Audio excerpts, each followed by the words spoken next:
देखिए बच्चों, हम प्रश्नावली 4.2 पढ़ रहे थे और उसमें हमने पहले प्रश्न के 4 प्रश्न सॉल्व कर दिए थे।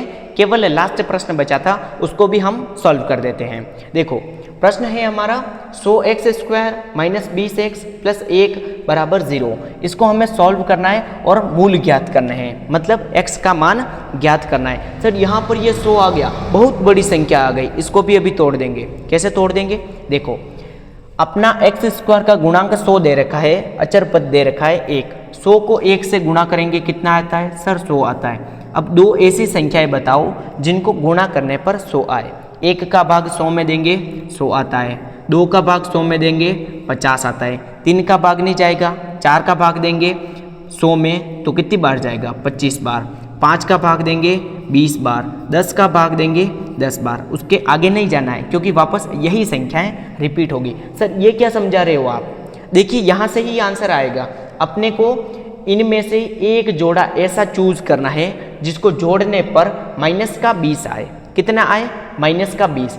1 और 100 से कभी माइनस 20 आ सकता है? जी नहीं। 2 और 50 से? जी नहीं। 4 और 25 से? जी नहीं। 5 और 20 से? जी नहीं। सर 10 और 10 से बिल्कुल आ सकता है। 10 को 10 से गुणा करेंगे 100 आ जाएगा। अपने को चाहिए माइनस का 20। इन दोनों को जोड़ो, देखो दोनों प्लस की लेंगे तो प्लस का 20 आएगा। 1 को प्लस 1 को माइनस लेंगे तो 0 आएगा। ठीक है, लेकिन दोनों को माइनस की लेंगे, माइनस 10 और माइनस 10 तो कितना आएगा? माइनस का 20। तो इस माइनस 20x की जगह मैं कितना लिखूंगा? माइनस का 10x प्लस माइनस का 10x। यहाँ तक समझ में आया? अब उतारो, कैसे लिखेंगे? 100x² minus 10x minus 10x plus 1 बराबर 0। अब देखो 100 है तो इसको ऐसे नहीं गुणा करना है, 2 इंटू 2 इंटू 2 ऐसे नहीं करना है क्योंकि यहाँ पर 10 है तो 10 में तोड़ो इसको। कैसे तोड़ेंगे?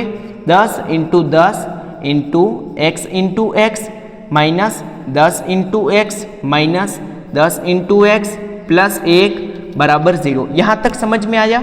बिल्कुल आया है। अब क्या करेंगे हम? कुछ नहीं करना है, इन दोनों पदों में से कॉमन लो। यहाँ पर x है, यहाँ पर 10 है तो 10x, यहाँ पर भी 10 है, यहाँ पर भी x है तो कॉमन कितना आएगा? सर 10x आएगा। यहाँ से 10 बचेगा और x बचेगा। सर यहाँ पर तो कुछ नहीं बच रहा है, कुछ नहीं बचेगा तो कितना बचेगा? 1 बचेगा। ठीक है, तो 10x माइनस 1 तो कोष्टक में भी कितना आना चाहिए? सर 10x माइनस 1 ही आना चाहिए। लेकिन यहाँ पर एक दिक्कत है, देखो यहाँ पर प्लस का 10x है, यहाँ पर माइनस का 10x है, यहाँ पर माइनस का 1 है, यहाँ पर प्लस का 1 है। पिछले सवाल में जैसी कंडीशन थी वैसी कंडीशन इसी में भी है। तो मैंने क्या बोला था? ऐसी कंडीशन आए तो आपको क्या करना है? माइनस को कॉमन लेना है। तो यहाँ पर मैं अगर माइनस को कॉमन लूँगा और संख्याएं सेम है तो क्या कॉमन आएगा? 1 कॉमन लेंगे तो ये बनेगा 10x माइनस 1 बराबर 0। कैसे बना? माइनस को 10x से गुणा करेंगे माइनस 10x, माइनस को माइनस से गुणा करेंगे प्लस, 1 को 1 से गुणा करेंगे 1। अब देखो 10x minus x, 10x minus x तो कॉमन कितना आएगा? 10x minus 1।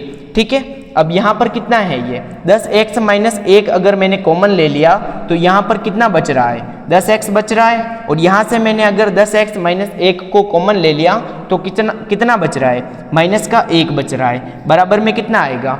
0 आएगा। दोनों कोष्टक आ गए? जी हाँ। अब हम क्या करेंगे? इन दोनों को 0 के बराबर लिखेंगे। तो 10x minus 1 equal to 0। Sir इस 1 ये जो है इसको उधर भेज देंगे। क्यों भेज देंगे? अपने को मान चाहिए केवल x का।